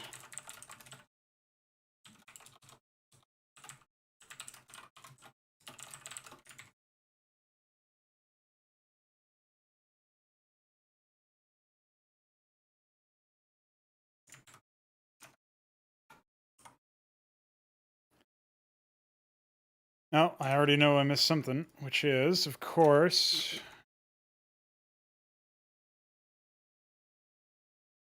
Oh, wait, did I? Oh, no, never mind. I just don't have a text structure yet for that. But this should now link to Ballast. The Fleet Yard should link to Starbase, should link to Climatarium. Oh, the Starbase is apparently a sequel to itself. That's a problem. We go to Starbase fleet yard. Okay. It's Stormfront for now. Oh, that's actually not what it should do. That's just called the Stormfront, but it actually is the Nebula. So go to U Nebula. Okay. Fixes.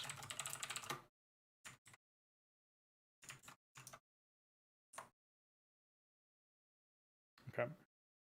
Oh, and I don't have a passive or a weapon for the Nebula yet, so I'm gonna have to fix that. Let's do this one. We'll do Nebula Cannon YML.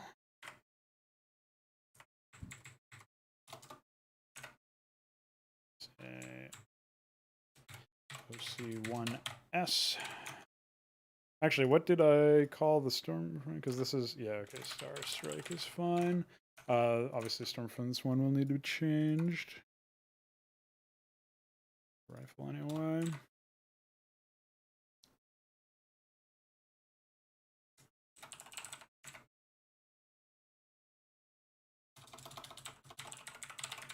There you go. Good, I think. Oh, and also the Nebula doesn't link to the Stormfront, which is trouble. Predecessor, Ansifii, use Stormfront. If I go to use Stormfront, successor, Ansifii, U Nebula. Okay. Here's the Aurora. Velocity is the same thing. Okay. All right, nice. So that's good. Let me do the... I'll finish the Nebula Cannon here.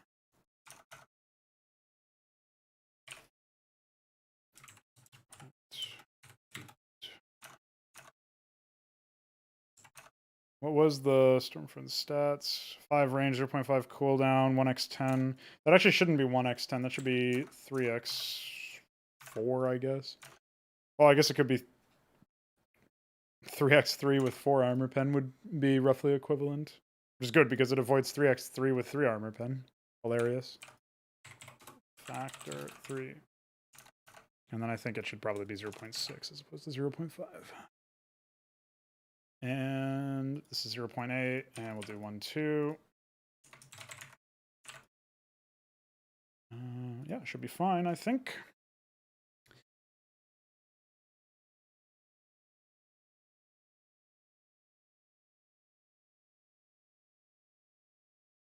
So this is Nebula passive. Well, gauge passive.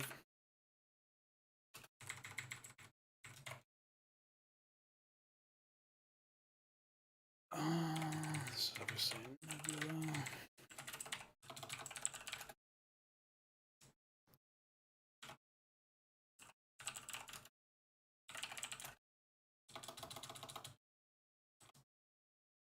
Victims struck by the Nebula have their debuffs.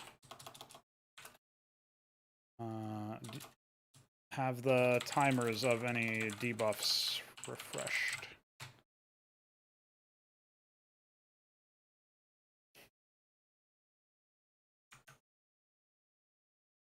Gorgon.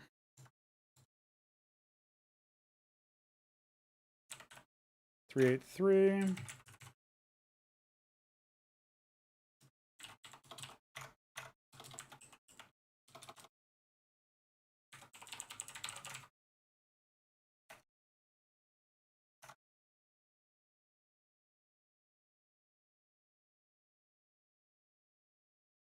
All right, that should be it. Get commit, fix Nebula, get push.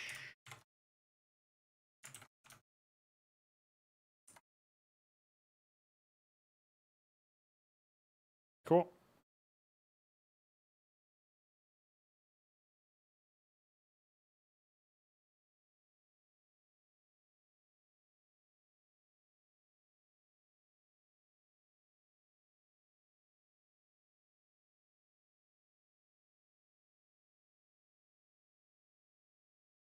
Oh, I never named the Magnetar's cannon.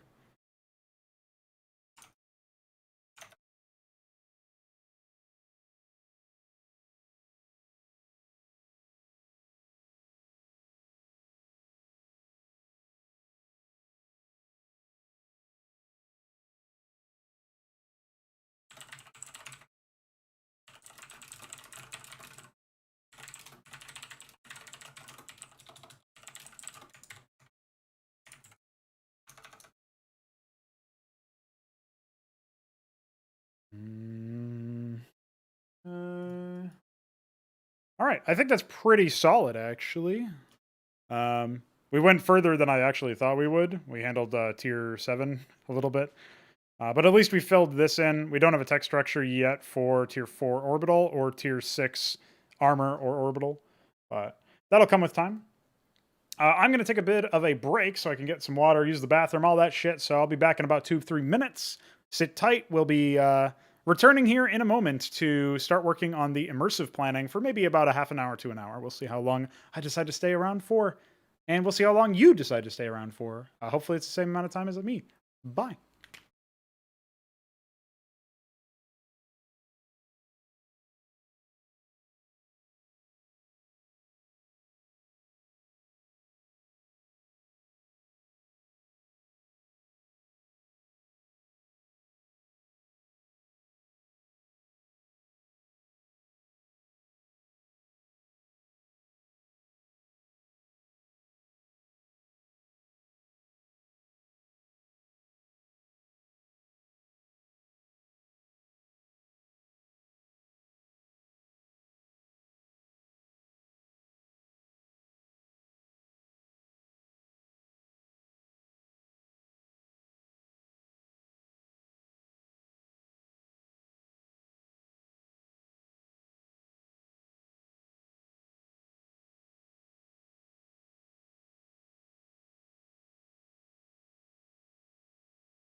What's up, homies? We back.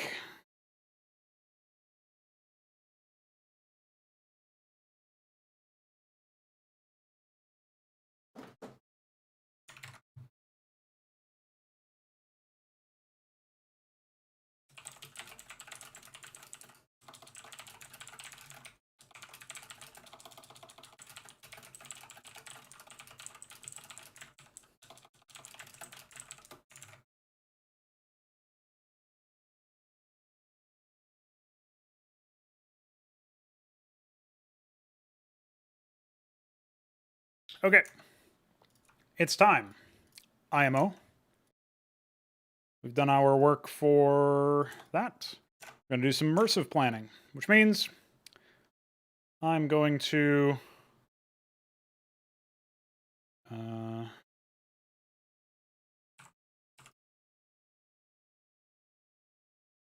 jump into here.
Might actually make that 3 instead of 4, but I'm not 100% sure yet.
Okay, so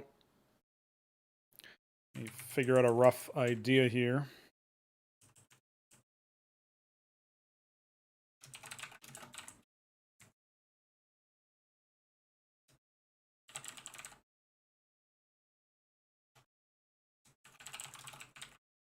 I think it'll be something like this.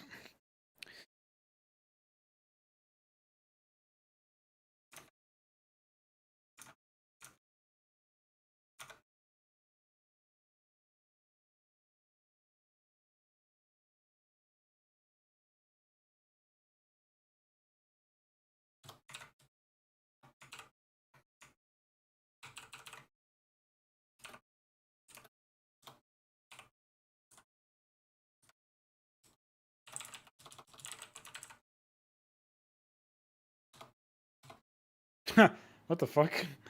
That's really funny.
Okay. I think that's a pretty reasonable starting point.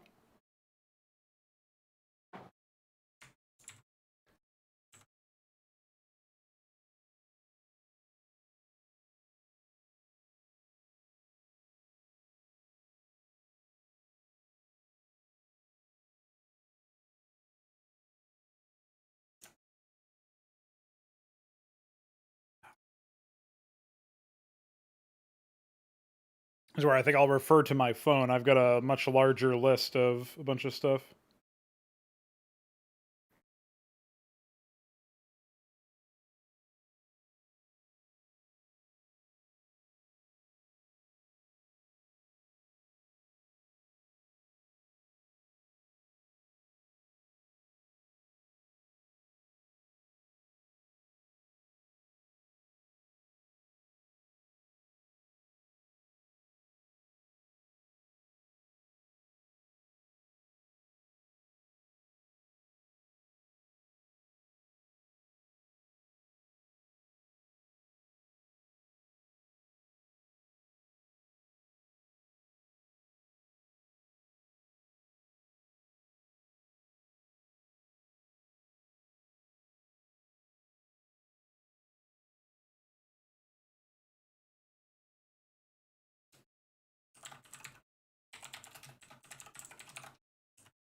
I've got a ton of like random power words, power text that I've written down here.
That's a good one, but I can't use it yet.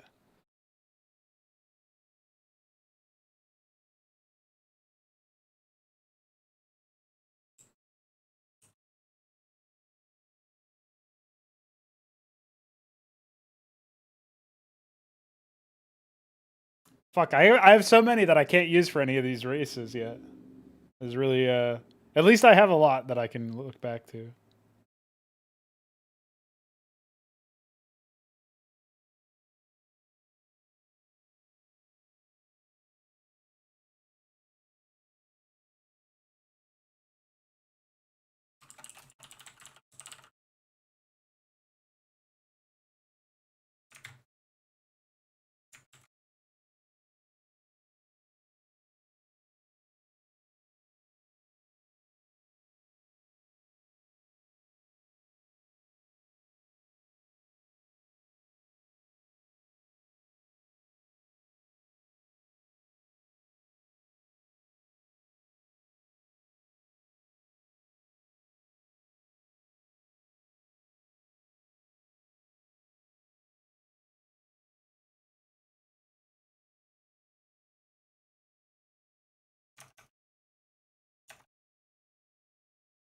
All right.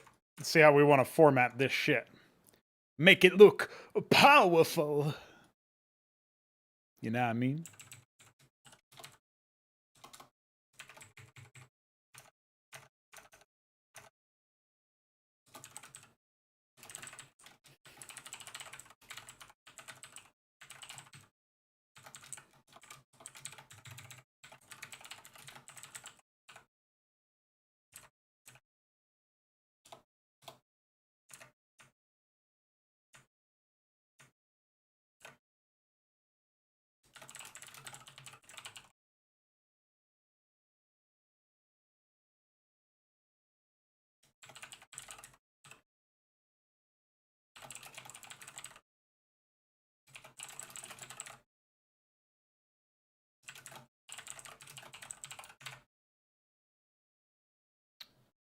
Those are all subject to change, of course, but I like them.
All right, now that I've done my formatting in here, I can... so I guess what I can do is I can actually throw this in. I can say... mission count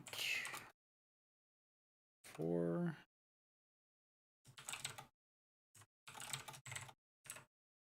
And we can say mission count 1. Get update immersive. Push. Okay.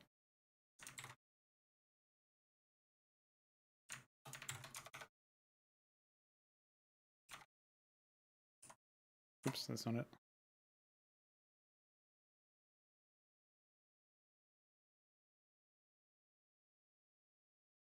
All right. This is probably fairly good. I might actually swap these sizes or something, but we'll see. I think that actually would look better now that I think about it. What if I do... If I just take this subheader, get add, and try swapping header, push.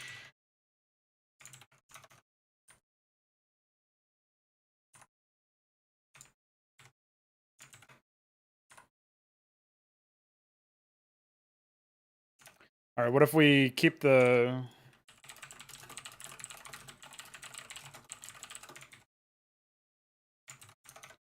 Keep the original order, so set 1 is above it. Jesus Christ, how long does it take? There you go. I think that looks better, yeah.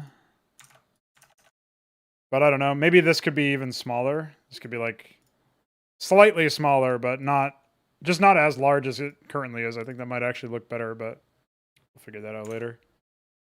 All right, so that basically just means we swap what's a subheader and what isn't. So subheader, header, header. Swap other headers. Push.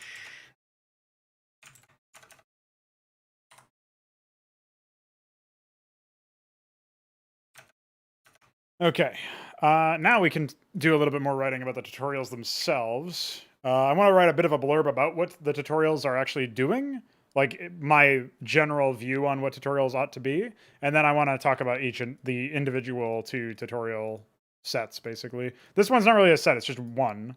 So I can probably write about this specifically, and then we can write about like them more generally. So I would say, this tutorial is targeted at players, at exceedingly new players who have minimal experience with isometric games, or indeed computer games in general.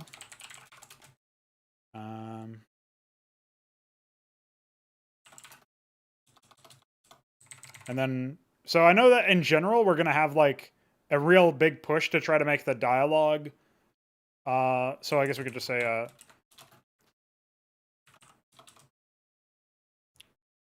maybe there will even be 2 mission counts to this actually, instead of 1. I was thinking like, we could probably compile everything we need for basic controls. So we could say like basic controls, and then we could do intro to Cosmonarchy. And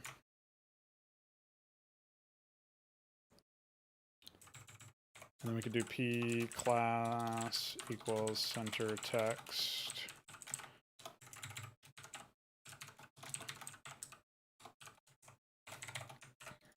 Okay, we can do this. Basic controls, and then intro to Cosmonarchy. I guess we could do intro to Xibalba, really. Intro to Xibalba. Cool. I don't have a title for these, obviously, but that's fine. We'll come up with one later. Yeah, I guess that's fine. Dialogue in this tutorial will be more, will feature more hand-holding and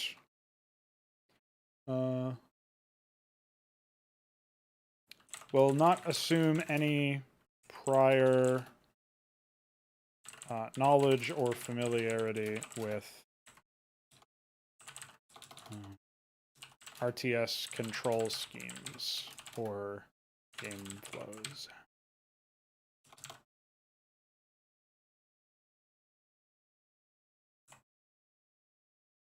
That's probably fine as an initial primer. The goal of this tutorial is to get, is to allow for any interested, basically any player who is interested to get to grips with the with Cosmonarchy's controls and as well as the and to build an understanding of objectives, victory, paths to victory, and the general mechanics of harvesting. Well, I guess we'll just say and the general mechanics of the game, and the game's general mechanics. Game's general mechanics.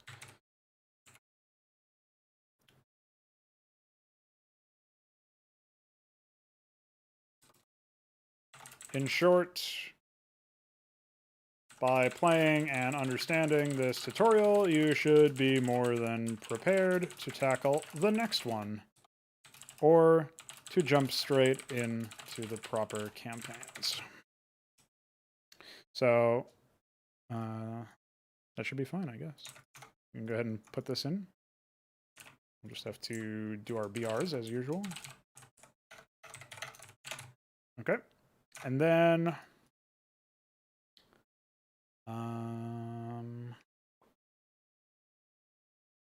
this tutorial covers battles of small, well, it covers engagements from small scale to large, and introduces players to the concept of team games with AI allies and free-for-alls. Say, in all missions and free-for-alls in at least half of the set's scenarios.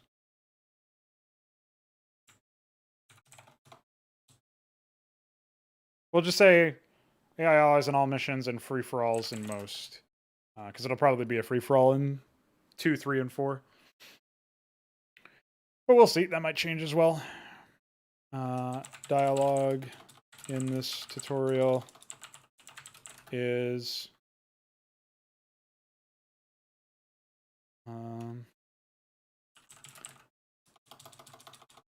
more hands-off, with the missions being constructed with the assumption that the player is at least partially familiar with, we'll say moderately familiar with RTS convention, or has played the basic controls tutorial.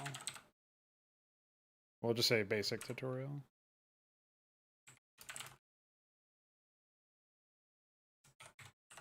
To RTS. That's what we can call it. Intro to RTS. The goal of this tutorial is to introduce players to the universe of Xibalba,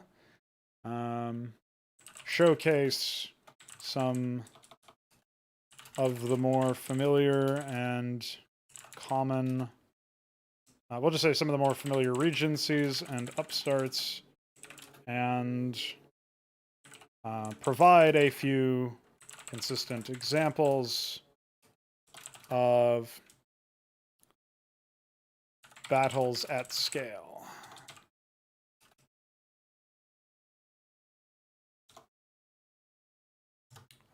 We'll add another in short by playing. Maybe instead of playing and understand, we'll say by completing. That makes sense. By completing this tutorial, you should be prepared to jump into the proper campaigns, or to start practicing multiplayer.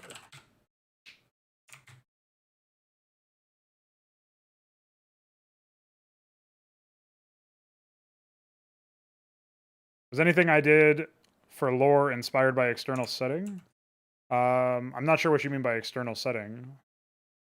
Like, are you talking about, was it inspired by some other IP?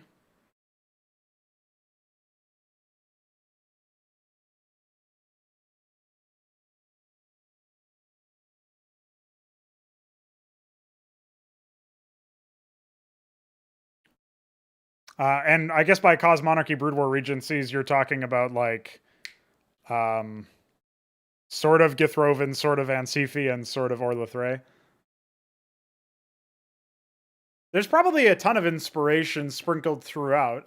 The rune were partially inspired by what I heard about the creation of orcs. Or no, it was after I created the rune, people said that they reminded them of orcs because orcs were created by another race or something. I forget what. There was something that was inspired there, though. I think it was the the Oros. The Oros, the way that their technology works is that there's just this innate understanding of technology, and that's inspired by the orcs being able to understand their technology. But they basically just the orcs have this like latent psychic power where they can they operate their machinery by force of will, just by believing that it will work. It works, even though it's made of like scrap that would never work conventionally. Which is a goofy idea, but still kind of cool. And I wanted to take that idea of like technology or understanding and being able to manipulate technology as an innate stat, almost like a part of your biology or part of your just your race in general, your genetics, if you will. I wanted to take that concept and make it more serious, like make it able to be taken seriously. And so the Oros became this race of technopaths that are capable of manipulating technology just with their mind, interfacing with electricity specifically. And that's how I justify it, so that they can then operate technology and stuff. But I think that's the only thing that I can think of that immediately comes to mind as like something that's obvious. Like obviously there, right? Like something that's obviously, I can immediately pinpoint a connection. For everything else, I don't really think so. I mean, like I would talk with Kian or somebody like, well, I guess it was just Kian. Kian gave me the basis for Gadamemter and for the Thruk, where he said like you should make some race of golem people or something. That would be an interesting concept. And I turned it into like just raw materials and stuff because I was trying to find a way to make it not humanoid, because that would make it a little bit too fantastical for my liking. And then his idea for Gadamemter was really just like he wanted a like to explore the concept of benevolent hive minds or something, or some hive mind that would be a nemesis to what the like some sort of foil to what the overmind was in StarCraft, like another take on that, without it being like totalitarian or something, whatever the overmind was. But yeah, so he gave me some bases to build off of, but besides that, I mean, it was really just like I knew I just had some ideas, I guess. I don't know. The thing is, when you have ideas, you don't always know exactly where they come from, but yeah, I think the Avote probably started off as that little kernel there, the idea of making intelligent stellar entities. That's basically what the Avote are.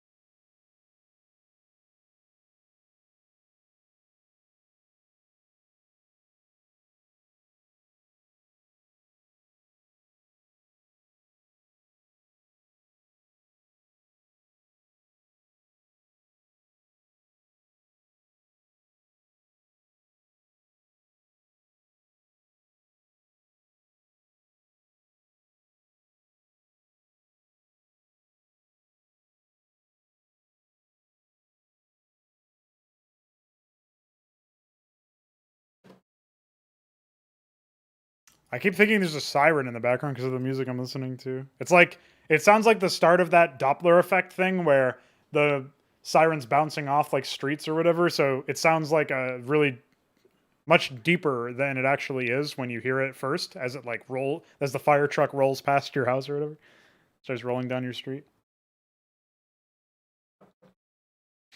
Okay, let me instead of multiplayer, we'll say or to engage with multiplayer content. Okay, let's fill this in. And then we will, I did want to write a bit of a foreword on tutorials. While tutorials are often, let's see. Tutorials in video games are often skipped due to their almost universal, let's see, universally regarded, we'll say almost again, almost universally regarded as terrible.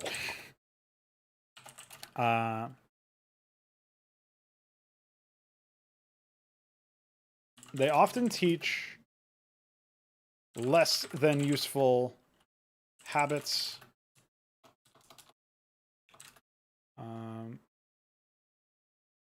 Miss the point, miss core points about how the game is, how the game operates.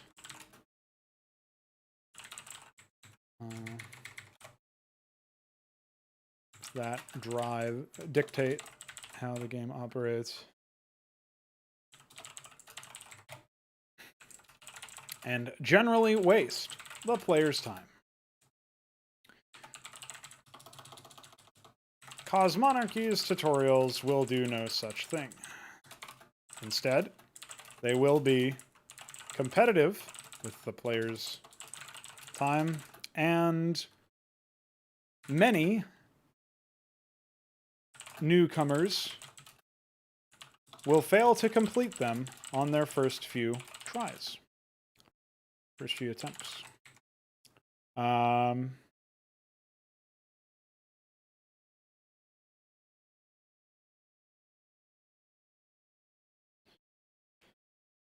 They can, of course, be skipped at any player's discretion. At the player's discretion. But the goal of the game's tutorials is to provide valuable onboarding time for the more complex mechanics and concepts at play within an RTS to sink in to new players and to introduce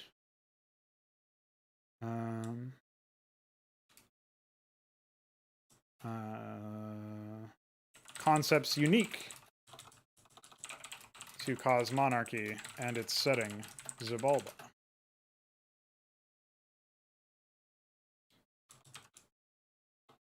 And its setting in an environment that can easily be replayed without fear of I don't know. That can easily be, yeah, I guess in a easily replayable environment. That's probably fine for now. I'll flesh that out and maybe update the way that I've described it a bit. And that should be it. Okay. So let's add document tutorials.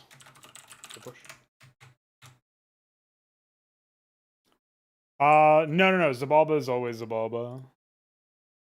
Roller Skate suggested it might be Xibalba. I thought it was like Xibalba or something when I was reading it, but yeah. It's junk. Just call it Xibalba, dude. It's epic.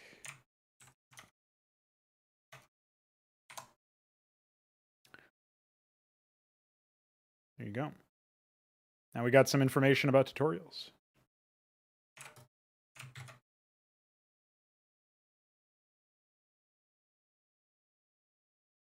All right, I think that'll do it for our stream. I'm just going to post that I've done this. Some documentation on the order of campaigns in retail Cosmonarchy, plus my plans for tutorials. There you go. That's it. Good progress today, lads. Managed to make a unit. Oh, no. We did 2 units, didn't we? 3 units. Holy shit. 3 units, and I think more than that in structures. We did the Fleet Yard, Haven Tread, Starbase. Maybe that was it. There you go. 3 and 3. That's pretty banging. You know how it is. So when we come back to this stream in 2 days, I'll bang out some more concepts. I'll probably bang out the Some more stuff, flesh out tier 4, tier 5. These are like the main tiers I want to flesh out. And once we bang these out specifically, that's when I can just say, fuck it, it's time for another Regency, right? So when, you know, the rest of these tiers are more or less taken care of is when I'll feel a bit more comfortable moving on. We don't need to peer too much into 6 and 7. But that's basically it, right? So I am going to take a break, chill out, take a walk. You know how it is. And yeah.